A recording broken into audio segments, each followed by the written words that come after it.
इस वीडियो में दी गई करंट अफेयर्स सभी परीक्षाओं की तैयारी करने वाले छात्रों के लिए लाभकारी होगी। तो चलिए शुरू करते हैं। भारत के पहले निजी सैन्य विमान संयंत्र का उद्घाटन 28 अक्टूबर को प्रधानमंत्री नरेंद्र मोदी और स्पेनिश प्रधानमंत्री पेड्रो सांचेज ने वडोदरा में भारत के पहले निजी सैन्य विमान संयंत्र का उद्घाटन किया। इस प्लांट में भारतीय वायुसेना के लिए C-295 विमान बनाए जाएंगे। 8वां उत्तराखंड पक्षी महोत्सव हुआ आयोजित। 8वां उत्तराखंड पक्षी महोत्सव 18 से 20 अक्टूबर 2024 तक मसूरी के पास बेनो वन्यजीव अभयारण्य में आयोजित किया गया। इस कार्यक्रम ने क्षेत्र की समृद्ध पक्षी विविधता को प्रदर्शित किया, जिसमें कुल 95 पक्षी प्रजातियां और 22 तितली प्रजातियां शामिल थी।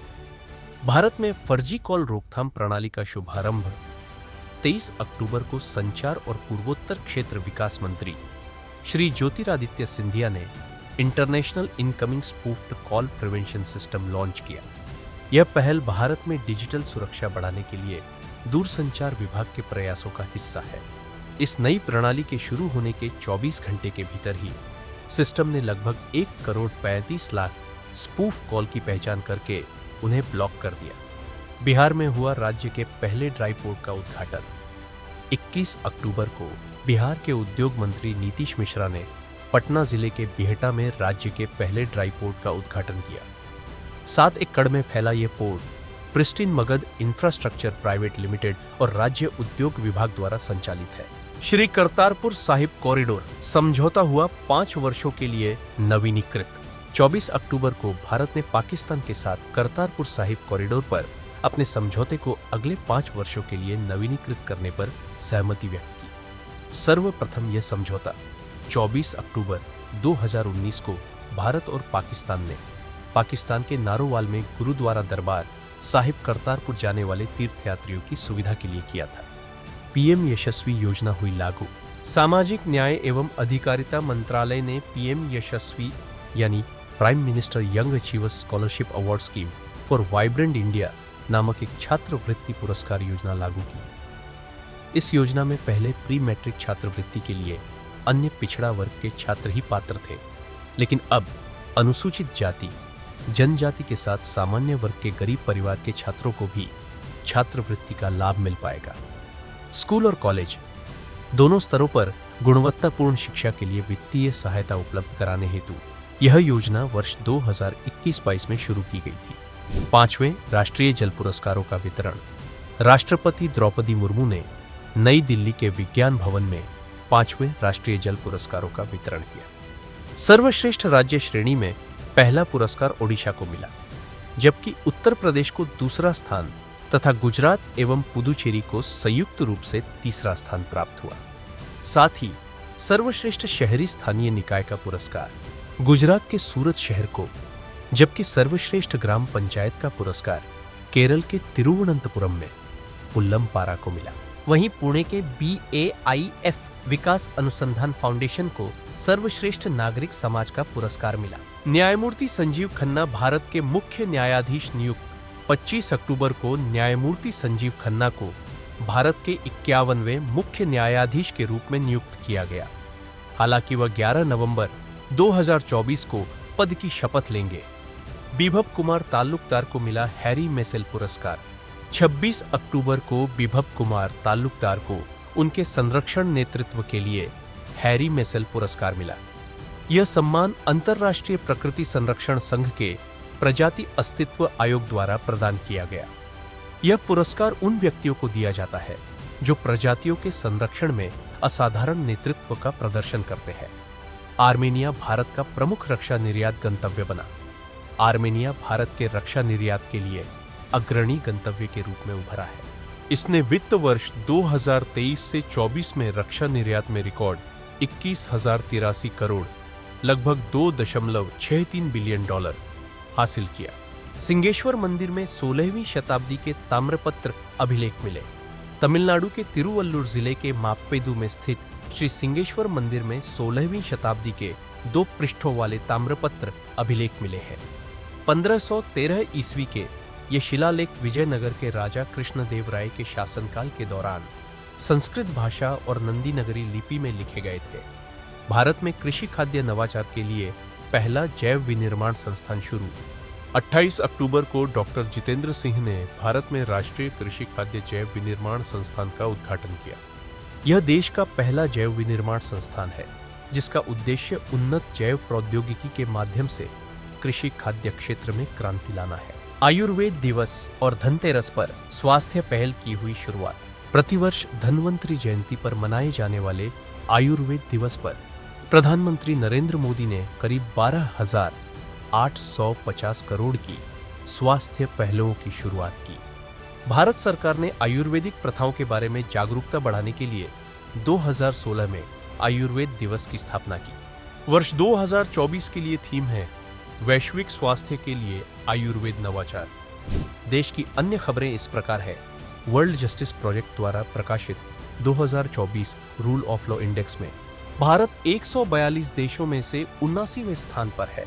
26 अक्टूबर को कैबिनेट की नियुक्ति समिति ने दीपक अग्रवाल को भारतीय राष्ट्रीय कृषि सहकारी विपणन संघ लिमिटेड का नियमित प्रबंध निदेशक नियुक्त किया है। 13 से 18 अक्टूबर तक गोवा के तट पर भारत और ओमान के बीच द्विपक्षीय नौसैनिक अभ्यास नसीम अल बहर का आयोजन किया गया। 23 से 25 अक्टूबर को ओडिशा और पश्चिम बंगाल चक्रवात दाना से प्रभावित रहे।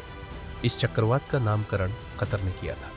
24 अक्टूबर 2024 को ITBP यानी भारत तिब्बत सीमा पुलिस बल का 63वां स्थापना दिवस मनाया गया।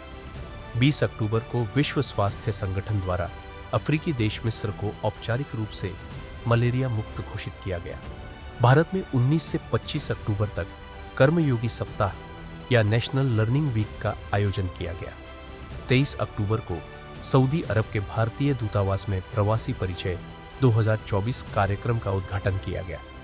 पणजी गोवा में आयोजित 24वीं राष्ट्रीय पैरा तैराकी चैंपियनशिप में कर्नाटक ने शीर्ष स्थान जबकि महाराष्ट्र और राजस्थान ने क्रमशः दूसरा और तीसरा स्थान हासिल किया। 23 से 29 अक्टूबर 2024 तक सिम्बेक्स यानी सिंगापुर भारत समुद्री द्विपक्षीय अभ्यास का 31वां संस्करण विशाखापट्टनम में आयोजित किया गया। 16 अक्टूबर 2024 को आयोजित इस वर्ष के विश्व खाद्य दिवस की थीम बेहतर जीवन और भविष्य के लिए भोजन का अधिकार थी। मध्य प्रदेश की निकिता पोरवाल ने फेमिना मिस इंडिया 2024 का खिताब जीता। 15 अक्टूबर को परमेश शिवमणि भारतीय तटरक्षक बल के 26वें प्रमुख बने। भारतीय विदेश मंत्री डॉक्टर एस जयशंकर ने नई दिल्ली में आयोजित कला प्रदर्शनी silent conversation from margins to the centre के दूसरे संस्करण का उद्घाटन किया। नेपाल की सामाजिक कार्यकर्ता उर्मिला चौधरी को global anti racism championship award 2024 से सम्मानित किया गया। वर्ष 2026 में आयोजित होने वाले राष्ट्रमंडल खेलों के 23वें संस्करण से हॉकी, क्रिकेट, बैडमिंटन, कुश्ती, table tennis, diving, rugby sevens, beach ball, mountain biking, squash और रिदमिक जिम्नास्टिक को बाहर कर दिया गया है। राष्ट्रमंडल खेलों के इस संस्करण में केवल 10 खेल शामिल किए जाएंगे। विजय किशोर राटकर को राष्ट्रीय महिला आयोग का नया अध्यक्ष नियुक्त किया गया। 28 अक्टूबर से 3 नवंबर 2024 तक सतर्कता जागरूकता सप्ताह 2024 का आयोजन किया गया। इसका विषय था राष्ट्र की समृद्धि के लिए ईमानदारी की संस्कृति।